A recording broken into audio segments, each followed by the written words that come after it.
भारतीय क्रांतिकारी काकोरी ट्रेन डकैती 1926, वायसराय की ट्रेन को उड़ाने का प्रयास 1926, लाला लाजपत राय की मौत का बदला लेने के लिए सॉन्डर्स पर गोलीबारी की 1928, भगत सिंह, सुखदेव और राजगुरु के साथ मिलकर हिंदुस्तान समाजवादी प्रजातंत्र सभा का गठन किया। चंद्रशेखर आज़ाद एक महान भारतीय क्रांतिकारी थे। उनकी उग्र देशभक्ति और साहस ने उनकी पीढ़ी के लोगों को स्वतंत्रता संग्राम में भाग लेने के लिए प्रेरित किया। चंद्रशेखर आज़ाद भगत सिंह के सलाहकार और एक महान स्वतंत्रता सेनानी थे और भगत सिंह के साथ उन्हें भारत के सबसे महान क्रांतिकारियों में से एक माना जाता है। प्रारंभिक जीवन चंद्रशेखर आज़ाद का जन्म 23 जुलाई 1906 को उत्तर प्रदेश के उन्नाव जिले के बदर गांव में हुआ था। उनके पिता पंडित सीताराम तिवारी और माता जगरानी थीं। पंडित सीताराम तिवारी तत्कालीन अलीराजपुर की रियासत में सेवारत थे, वर्तमान में मध्य प्रदेश में स्थित है, और चंद्रशेखर आज़ाद का बचपन भावरा गांव में बीता।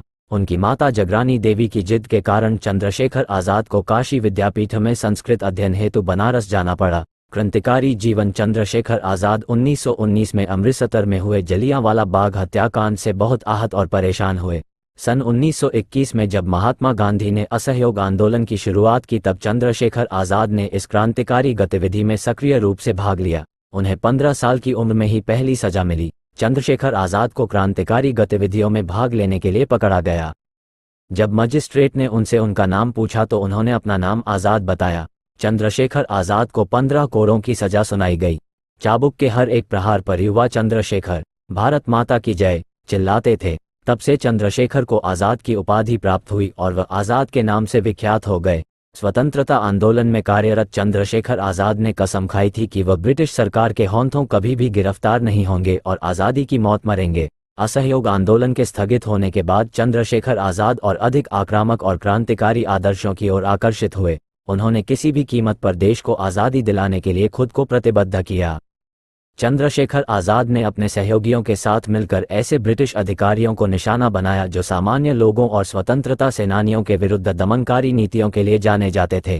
चंद्रशेखर आज़ाद काकोरी ट्रेन डकैती 1926, वायसराय की ट्रेन को उड़ाने के प्रयास 1926 और लाहौर में लाला लाजपत राय की मौत का बदला लेने के लिए सॉन्डर्स को गोली मारने 1928 जैसी घटनाओं में शामिल थे। चंद्रशेखर आज़ाद ने भगत सिंह और दूसरे देशभक्तों जैसे सुखदेव और राजगुरु के साथ मिलकर हिंदुस्तान समाजवादी प्रजातंत्र सभा का गठन किया। इसका उद्देश्य भारत की आज़ादी के साथ भारत के भविष्य की प्रगति के लिए समाजवादी सिद्धांतों को लागू करना था। मौत अपनी क्रांतिकारी गतिविधियों से चंद्रशेखर आज़ाद ब्रिटिश पुलिस के लिए एक दहशत बन चुके थे। वह उनकी हिट लिस्ट में थे और ब्रिटिश सरकार किसी भी तरह उन्हें जिंदा या मुर्दा पकड़ना चाहती थी। 27 फरवरी 1931 को चंद्रशेखर आज़ाद इलाहाबाद के अल्फ्रेड पार्क में अपने 2 सहयोगियों से मिलने गए। उनके एक मुखबिर ने उनके साथ विश्वासघात किया और ब्रिटिश पुलिस को इसकी सूचना दे दी। पुलिस ने पार्क को चारों ओर से घेर लिया और चंद्रशेखर आज़ाद को आत्मसमर्पण का आदेश दिया। चंद्रशेखर आज़ाद ने अकेले ही वीरतापूर्वक लड़ते हुए 3 पुलिस वालों को मार गिराया। लेकिन जब उन्होंने स्वयं को घिरा हुआ पाया और बच निकलने का कोई रास्ता प्रतीत नहीं हुआ तो भारत माता के इस वीर सपूत ने स्वयं को गोली मार ली। इस प्रकार उन्होंने कभी जिंदा न पकड़े जाने की अपनी प्रतिज्ञा का पालन किया। उनका नाम देश के बड़े क्रांतिकारियों में शुमार है और उनका सर्वोच्च बलिदान देश के युवाओं को सदैव प्रेरित करता रहेगा।